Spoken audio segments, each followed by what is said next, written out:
Radio H.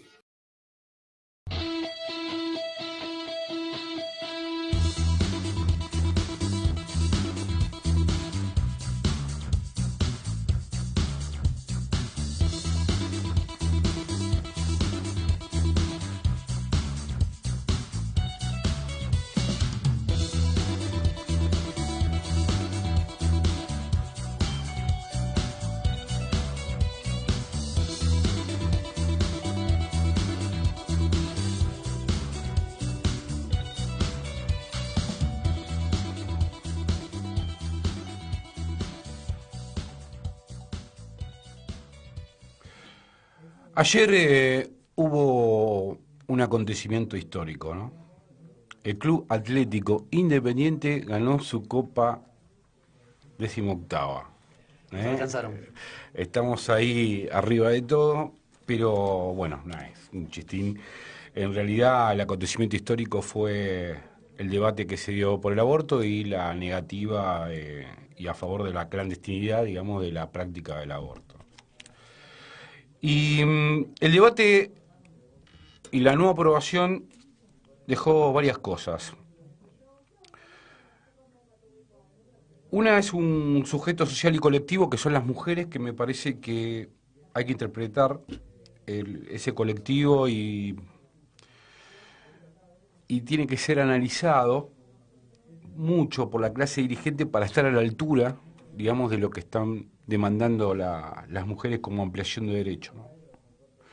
Y no lo digo caprichosamente, sino porque uno puede ver que la mayoría son jóvenes y, como dato, cualquier fuerza política el año que viene, con lo que pasó este año, se tiene que dar cuenta que el 60% de la gente que va a votar el año que viene son jóvenes. Y me parece que es importante que la clase dirigente tome en cuenta y la anote toda esta demanda, ¿no?, de este colectivo que ha emergido. Y recordemos en qué circunstancia emerge, ¿no? Cuando Durán Barba, para tapar el descalabro económico que se venía desarrollando en abril, en marzo, en realidad, tira el tema del aborto como diciendo, bueno, pongamos a hablar de esto, total, no va a pasar nada. Que Carrió después interpreta a Macri haciéndolo quedar como un gil, diciendo que bueno, que él no sabía, que a él le habían dicho una cosa y estaba desinformado, ¿no? O sea, pero el debate sobre la despenalización del aborto, en realidad sobre la legalización del aborto, comenzó así, ¿no? Para tapar y correr el eje de discusión y de la agenda pública. Y según mi punto de vista fue un error político del macrismo, porque no lo puede canalizar. Primero, ayer se vio claramente que la gran mayoría de los que estaban en Cambiemos votaron a favor de la clandestinidad. Y esto es fácil, ¿no? Uno entra a las páginas y mira cómo votaron y se da cuenta que este partido político está claramente, son antimujeres, porque si no se entiende. Y no lo puede capitalizar ni para un lado ni para el otro. En realidad, para un lado sí, para aquellos que están, digamos, los del pañuelo celeste, los que votan por la clandestinidad del aborto, sí, pero apunta a reafirmar un núcleo duro, ¿no? Me parece que nada más que eso. Y obviamente quedan pegados todos, porque el Machirulo, Carrió y Vidal son claros, ¿no? Es raro que la Reta no aparece opinando sobre este tema y es interesante saber qué habrá pasado ahí. Pero las grandes espadas de Cambiemos están en contra de la legalización del aborto. Otra cosa que dejó el debate ayer fue los discursos de los senadores, ¿no? Quizás un poquito más elevado el nivel que los diputados, pero bueno, es algo maniqueo, pero aparece entre discursos lúcidos e impresentables, ¿no? Uno, el de un senador de Salta, el hermano Urtubey, que hasta llegó a justificar las violaciones, prácticamente. O si hubiera, no sé, las violaciones como si fueran, hoy escuché algo muy interesante, como si fueran la Coca-Cola, ¿no? Clásica, light, ¿no? Es insólito. Y, y acá en este programa hemos hablado un poco ya sobre este debate, ¿no? Y Del Vamo era una empresa difícil, porque es muy difícil aprobar una ley sobre la legalización del aborto en el país del Papa. Ya desde el Vamo era complejo, ¿no? Pero ahí aparecen otras aristas que quizá después con Julián vamos a hablar un poco, que es, muchos abogan por la separación de la Iglesia y el Estado. Y yo no sé si es el momento porque este Papa que está en contra del aborto, casualmente está en contra del modelo económico que nos oprime y nos domina. Entonces ahí se genera, digamos, en aquellos que, por ejemplo, yo que no profeso ninguna religión, se genera un tema, si es el momento indicado, el momento político para plantear una ruptura del Estado. La verdad, a mí me parece que es, por lo menos, un debate que hoy no entraría. Obvio que las mujeres igualmente han ganado, ¿no? Esto es muy importante. Es muy difícil abordar el tema cuando uno no es mujer y, y fue criado, como en mi caso, en una familia machista con los patrones culturales, digamos, de la sociedad machista. Y me cuesta a mí incluso pensarme de otra manera. Imagino que las mujeres que tienen esa posibilidad de liberarse, no lo puedo vivenciar, por así decirlo, y me cuesta mucho opinar, pero bueno, celebro que ellas salgan y luchen y peleen por sus derechos. Y me parece genial y las abrazo fuerte y me encanta. Pero la lucha no está perdida.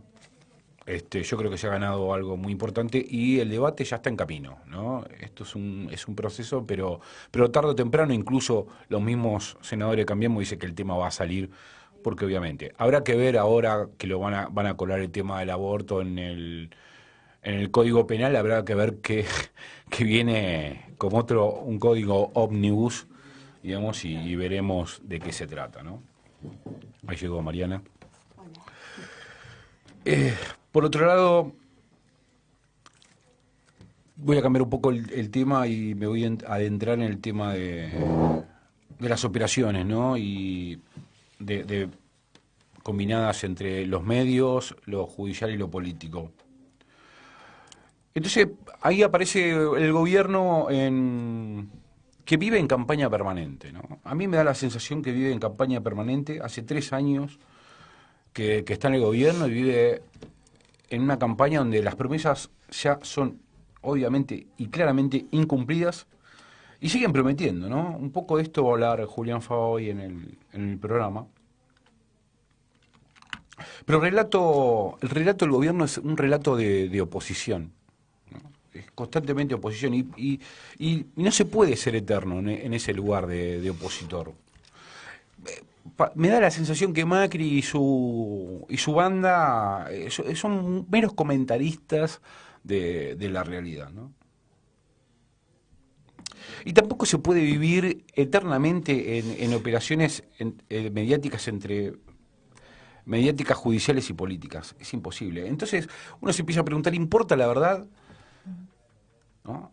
Y la verdad que poco pareciera en esto que ya no se habla más, pero que se hablaba en un momento y estaba muy de moda, lo de la posverdad, que vaya a saber quién fue el genio que creó el término, ¿no? Entonces ahí aparece la operación nueva que se llama Los Cuadernos Gloria, que si uno se empieza a pensar, es ni siquiera para serie Netflix, ¿no? Es una película clase Z, por así decirlo. Son cuadernos que no existen, lo que existe son una fotocopia de esos cuadernos. Un chofer de un funcionario de tercera o cuarta línea y una mujer despechada. Tranquilamente en los tribunales aparece el Forum Shopping. Centeno, que es el chofer, se junta con Stornelli y Bonadío 40 minutos donde sufre un apriete, claramente. Y cuando sale, lo primero que hace, cuando sale después del apriete, es echa a su abogado y toma un abogado del Estado.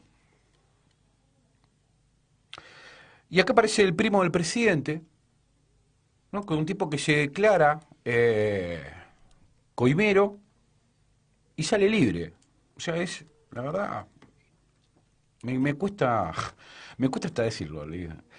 Los primeros arrepentidos de estos cuadernos están todos vinculados a las empresas de Macri. Su primo tranza el viernes con Angelici, Stornelli y Macri. O sea, Stornelli fue jefe de seguridad de Boca. Angelici es el actual presidente y fue tesorero de Macri en Boca. O sea, si esto no se ve, yo no, la verdad que no, o sea, la única forma es que te estén pinchando los ojos o ciego, no, la verdad que no, no se entiende. Y todo esto sin pruebas, ¿no? Porque la única prueba es forzar a los empresarios a que delaten no sé qué, ¿no? Entonces fuerzan, hacen la trampa y después hacen la ley. O interpretan la ley, así sería, ¿no? O sea, en realidad está la ley, debería ser hecha la ley y traer la trampa. Bueno, este tipo hace la trampa y después acomoda la ley de acuerdo a esa trampa, de acuerdo a su interpretación. Porque estos casos de corrupción aparecen varios, ¿no? Ahora aparece lo de la obra pública que financia la política. Y esto no es solamente en la Argentina, esto sucede en el mundo. En el mundo la política se financia con la obra pública, no lo vamos a descubrir nosotros. Y hay varios casos de corrupción, también están los aportes truchos. ¿Y cuál sería, digamos, la solución a esto? Bueno, el de la obra pública, obviamente, volver a lo que hacía el Estado antes, en los 70, por ejemplo, o antes de los 70, que hacía la obra pública el Estado. Entonces los privados no accedían, digamos, a la gran caja que es esto, ¿no? Y sería una solución. Y los aportes truchos lo mismo. Si el problema es el financiamiento de los partidos, bueno, que el Estado financie, porque el Estado vos lo podés controlar. Lo que no podés controlar es lo que está cuando vos dejás entrar a estos tipos que, porque recordemos una cosa, toda esa guita al negro no le sale nada al Estado. Esa guita fue evadida antes en los impuestos. Entonces pueden ponerla y dirigir la obra pública y financiar campañas y toda esta historia. Porque acá está el quid de la cuestión.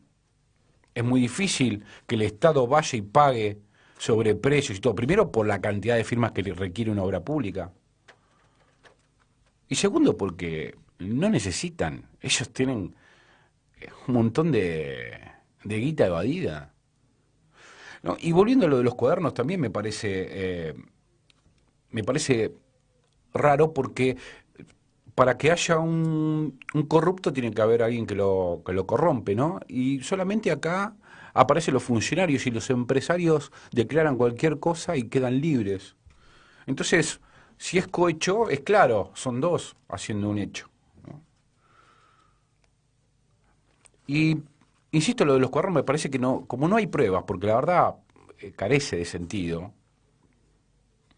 A Macri le encuentran empresas, le encuentran cuenta afuera, los aportes truchos tienen eh, el DNI, se conoce la persona, los planes, se conoce dónde sacaron todo. Ah, esas no son pruebas. Y por otro lado, la FIP no va a hacer nada con esto.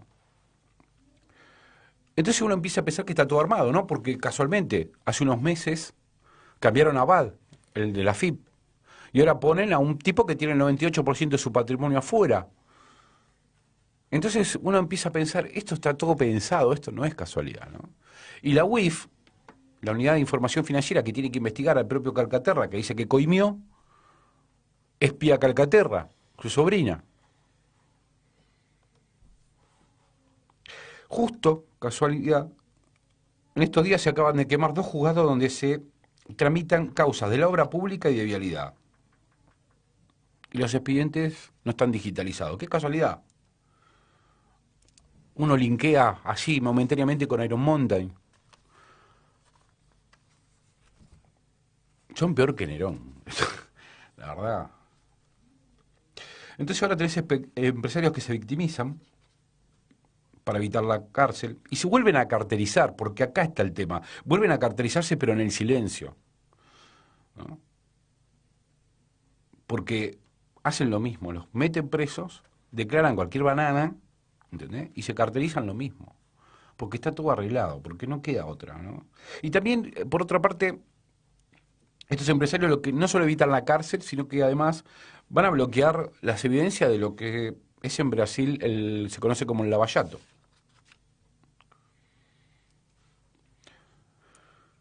Todo esto, esta operación muestra que Macri no sabe de su primo, Vidal no sabe cómo lavó plata de su campaña política. Ahora sí, Cristina sabe todo de su funcionario, incluso del chofer Centeno, que la vio en pijama.